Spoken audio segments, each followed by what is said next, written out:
Hello बच्चों, तो अब हम बात करेंगे क्वेश्चन नंबर 9 की from the chapter haloalkanes and haloarenes. ये क्लास 12 का चैप्टर नंबर 10 है।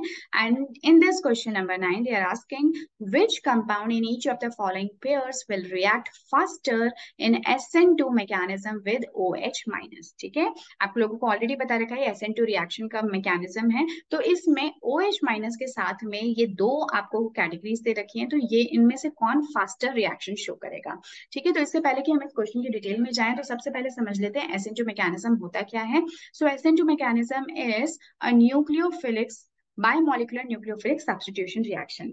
यानी कि एक तरह का क्या है, न्यूक्लियोफिलिक सब्स्टिट्यूशन रिएक्शन है। इस न्यूक्लियोफिलिक सब्स्टिट्यूशन रिएक्शंस में कौन से एल्काइल ग्रुप्स जो है वो ज्यादा फास्टर इस रिएक्शन को देते हैं। सो प्राइमरी सबसे ज्यादा फास्ट देगा, फिर सेकेंडरी और फिर टर्शरी। तो एक्चुअली जो आपके प्राइमरी एल्काइल हैलाइड्स होते हैं ना, वो ये रिएक्शंस फास्टर देते हैं।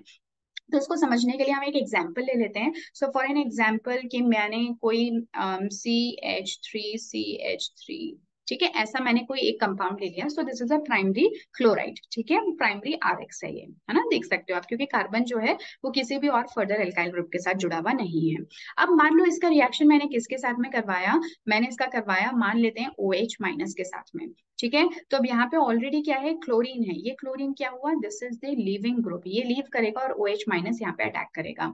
तो जो अटैक है वो हमेशा किस तरह से होगा, this would be from the opposite direction. तो ये OH आपका गया और इसने ऑपोजिट डायरेक्शन से क्या कर दिया, अटैक कर दिया। तो जिससे हमें जो प्रोडक्ट मिला, सबसे पहले बीच में एक इंटरमीडिएट स्टेट आ जाएगी। So this intermediate state would be like this, यहाँ पे दो हाइड्रोजन फिर एक हाइड्रोजन, ये आपका OH माइनस का बॉन्ड यहाँ बन रहा है कार्बन OH के बीच का। और साथ ही साथ जो कार्बन क्लोरीन का बॉन्ड है वो क्या हो रहा है, टूट रहा है। तो ये जो ट्रांजिशन स्टेट होती है ना, इसको इसको हम देख सकते हैं यहाँ पे, अगर इसकी ज्योमेट्री देखोगे। So this is trigonal biplanar. ठीक है, ट्राइगोनल बाय पिरामिडल ये इसका ज्योमेट्री है। और अगर हाइब्रिडाइजेशन की बात करेंगे, सो दैट इज DsP3। ठीक है, DsP3 हाइब्रिडाइजेशन हो जाएगी। बट इसमें क्या है, कार्बन तो पेंटावेलेंट है, हालांकि ये बॉन्ड जो है पार्शियल बॉन्ड्स हैं, बट ये इस फॉर्म में ज्यादा लंबे टाइम तक तो एग्जिस्ट नहीं कर सकता। सो हियर होना क्या चाहिए, जो आपका लिविंग ग्रुप है वो लीव कर जाए। तो यहाँ से क्लोरीन का माइनस लीव कर जाए और साथ में क्या बच जाए पीछे की तरफ। So this will become hydrogen, hydrogen, hydrogen, और ये लग गया आपका OH। ठीक है, तो आप देख सकते हो कि अभी जो OH ग्रुप आ रहा है ये ऑपोजिट डायरेक्शन में आ रहा है। पहले जो क्लोरीन था वो आपका इधर प्रेजेंट था, राइट हैंड साइड में था। बट जो OH अभी लग रहा है ये आपका लेफ्ट हैंड साइड में लग रहा है। So that's why they are different from each other stereochemically. हालांकि ये कंपाउंड हमारा ऑप्टिकली एक्टिव नहीं है, क्योंकि इसमें कार्बन जो है वो पूरी तरह से एक कायरल है, 3 हाइड्रोजन एटम सेम ही ग्रुप लगे हुए हैं। बट कहने का मतलब ये है कि यहाँ पे क्या हो जाता है कि अगर हमने कोई एक एनांटियोमरिक फॉर्म ली होती, कोई ऑप्टिकली एक्टिव कंपाउंड लिया होता, तो हमें उसका ऑप्टिकल आइसोमर मिल जाता।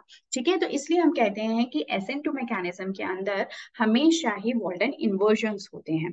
ठीक है, और ये कैसी है, इसकी जो रेट है वो कौन कौन डिसाइड करता है, कि कौन सा हम न्यूक्लियोफाइल यूज कर रहे हैं वो भी डिसाइड करेगा, और साथ ही साथ जो मेरा रिएक्टेंट है उसकी कॉन्सेंट्रेशन भी डिसाइड करेगी। इसी वजह से हम इसको कहते हैं SN2। टू किसके लिए है, बायोमोलिकुलर न्यूक्लियोफिलिक सब्स्टिट्यूशन रिएक्शन। ये दिखाने के लिए कि इस रिएक्शन का ऑर्डर जो है ना, N की वैल्यू जो है वो इक्वल टू 2 होती है।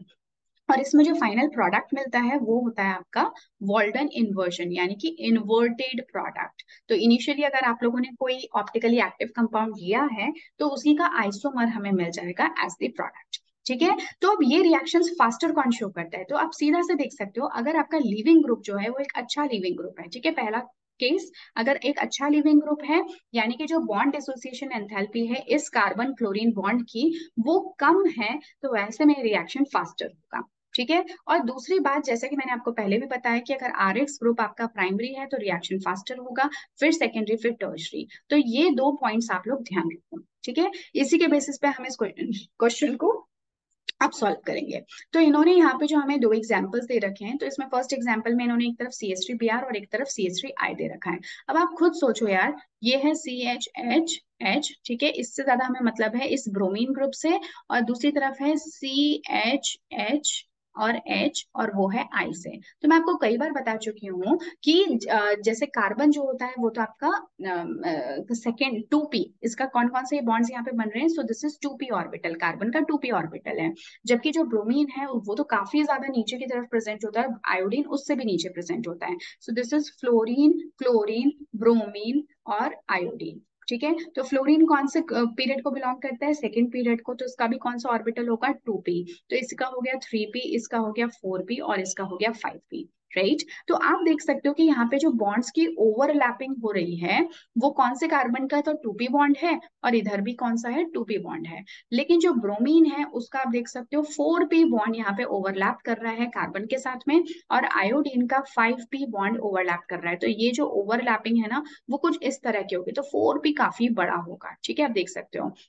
और ये हो गया आपका कार्बन का बॉन्ड, और आयोडीन का उससे भी ज्यादा बड़ा बॉन्ड होगा जो कि आपस में ओवरलैप कर रहा होगा।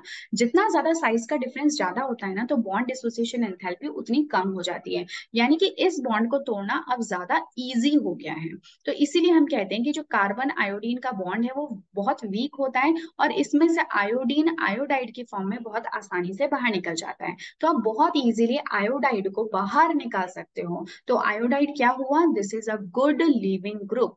तो जितना अच्छा लिविंग ग्रुप उतना ही रिएक्शन फास्ट, क्योंकि अब देखो प्रोसेस में कर क्या रहे थे, हम एक लिविंग ग्रुप को तो बाहर निकाल रहे थे और उसकी जगह पे OH नेगेटिव का हम, या फिर जो भी हमारा न्यूक्लियोफाइल है, ये कौन है, न्यूक्लियोफाइल, न्यूक्लियोफाइल का अटैक करा रहे थे। तो जितना इजीली न्यूक्लियो लिविंग ग्रुप निकल जाएगा उतना ही आसानी से न्यूक्लियोफाइल अटैक कर पाएगा।